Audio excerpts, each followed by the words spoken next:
Shemai Paub, welcome to this channel, which I am retooling somewhat to reflect the fact that I cannot stick to a single creative pursuit to save my life. So whatever this mess is, croeso. So today I'm going to talk about some socks that I knitted, and I knit a lot of socks. What's so special about socks? Well, the creative winds blow here and there, and sometimes I just want to make a video about them. I started out with a basic motif from Alternate, which is showing in reversed view because this is apparently a selfie cam by Angela Rangel. And there is a rockets motif included in here.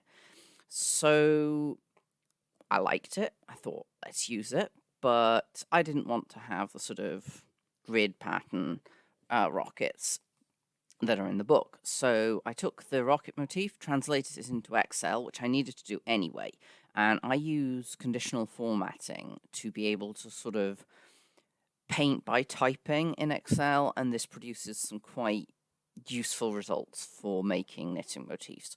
Hopefully there will be a video over there showing exactly what I did and how I did it. And I then modified it a little bit and added a little bit to it, because who needs using the motif as written? That's just silly. Why would I do that? In terms of yarn choice, I used a Drops alpaca, wool, and plastic mix. I will put that up on screen. This is the first time I've knitted a pair of socks using this yarn. I've been using the sock yarn that was available in my local yarn shop previously. Unfortunately, I've moved away from that local yarn shop, so very sadly, I'm branching out. It's also quite nice because I do enjoy the Drops alpaca blend. This jumper is Drops Lima, and it feels nice. I like it.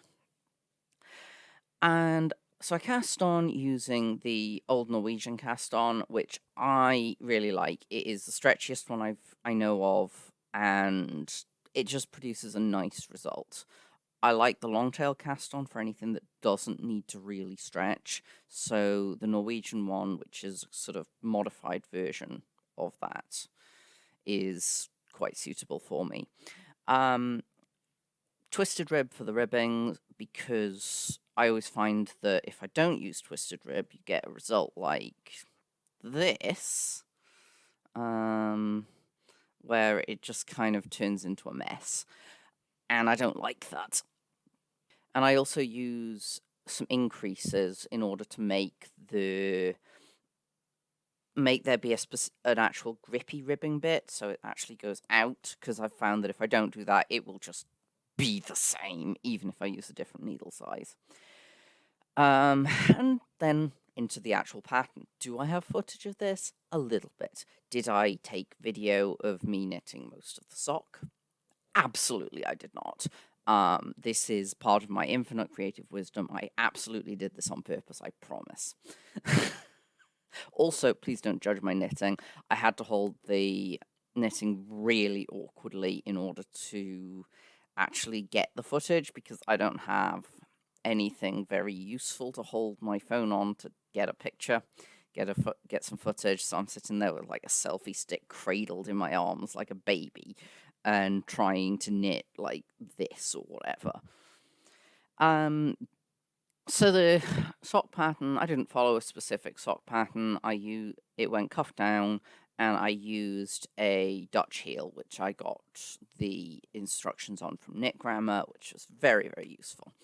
Got a little bit into a couple of little messes along the way, but it is how it is. At one point I ended up with a heel that was like that, which is not the shape that any human heel is. Sadly, I don't have photos of that. I also ran into an issue with my own modified bits, which is that it gave me some very irritatingly long floats, which I know most people don't. It's just a part of stranded knitting, but I've got a little bit of a vendetta about them. I don't like them. And I hoped I had video of the grafted bind off at the toes. I don't.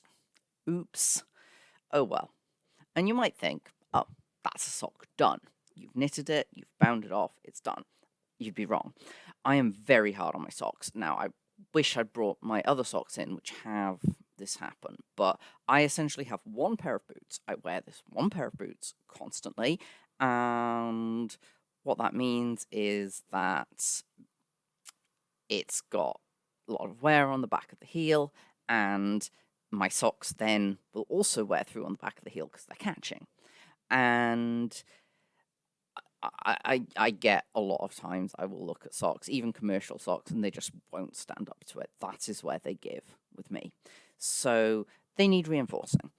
So I've reinforced them in several places. The first is that back of the heel, and it's not the bit that you would usually see a slip stitch pattern, which I didn't do on these because I wanted to keep doing the stranded color work, and I knew that that wouldn't actually help reinforce because that's not the part of the back of the heel where I wear. It's a bit higher up. So the reinforcements went there. They went onto the part of the heel where the ball of my foot sits, so underneath the heel. That one I reinforced very heavily. So in all cases, I've got a needle going under all of the grey floats so that I can see it. I'm using a black yarn that is not the same black yarn as I used in the main sock. It is one with much higher plastic content because I'm hoping that that one is a little bit tougher and will hold a little bit better. And what you should now be seeing is some footage of me doing the reinforcement on the main sole, just up and down, up and down, up and down. And I also, originally, my ideal goal was to have the socks, the rockets be brightly coloured. You can't do that while you're knitting. It is knit in the round. I cannot be bothered to try and do the very complicated process of intarsia in the round. Just, that's too much. So I thought, I'll do duplicate stitch embroidery. This will be great. Then I actually did it on one of the socks, and I was like, I don't like this. It doesn't work for me. So I did it on one sock and not the other. And here they are, beautiful, pristine, finished. They're not going to stay pristine for very long, just quick spoilers. I was quite proud of these. Just editing Kes coming in to give you a couple moments more to appreciate them in their finished state, because I moved very, very quickly on in the original video, so let's give you a little bit more time. Time to take them for a ride. And so I went to the beach where, walked along the sand for a little while, and then my inner child demanded, I want to paddle. And who am I to deny my inner child, You can't be... When that sort of harmless impulse grabs you, you can't be denying it. Sure, it's mid-March. Sure, the sea will be freezing. Never mind. So I went in the sea.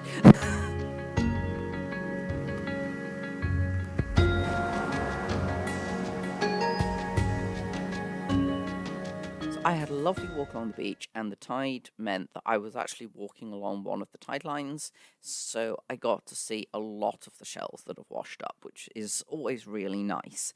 And I've made an attempt to identify them via my own knowledge and this field guide. So we've probably got... this is a very pretty little shell. I think it's probably an oyster drill or a stingwinkle. I'm not sure on that one. And this one, I'm reasonably sure it's a large common winkle. I thought it was a whelk at first, but the shell is slightly off, and the colour is definitely not normal for a whelk. Please correct me if I'm wrong. And then we've got these lovely sort of swathes of washed up shells, most of them cockles, but we've got some slipper limpets, some very worm-eaten oysters, some other miscellaneous shells that I don't recognise, along with a lot of bits of coal. They're quite common, washed up. And I found this lovely long razor shell. I love a good long razor shell, especially when it's this pristine. And this, I think, was like a mass of whelk egg cases, I think. I'm not sure. I know that they're egg cases. What kind of egg cases? I don't know. Guidebook said it might be whelk egg cases, but it doesn't have like an egg case identification guide, so never mind. I do tend to prefer a nice actual physical book rather than an app or whatever, because I find that I want to be able to flip through something. And here we are. I am back. I've got the socks here to show you how they look after some washing and wearing. They've only been washed once. Wool does not need or want constant washing, and I do tend to either wear house socks or go barefoot at home a lot. And obviously, they're not perfect and pristine anymore. They're quite close. They're doing pretty well. I'm quite pleased with how they look. We've got a lot of stray fibers, but then we had those in the start. I think that's just the side effect of working with the alpaca. And there's a little bit of felting just starting, and I think it kind of helps the rockets. I think they look a lot nicer now than they did originally, so that's quite nice. The main wear point is at the back of the heel. So, see here, exactly as predicted, this is where I thought the wear would happen. And let's have a look inside then. So, this one doesn't show it as well. Let's try the other one. So clearly my reinforcement at the back of the heel, which you can see where this was. So if I pull it further out, and there we go. So we can see where I reinforced at the back of the heel, and this is definitely where that wear is happening, on the right side. So I got that right, which I'm quite pleased about. We've got a lot of felting in the areas where my weight shifts. So down the bottom of the ball of the heel and near the toe. Again, glad I did the reinforcement in those parts. That is exactly where I needed them.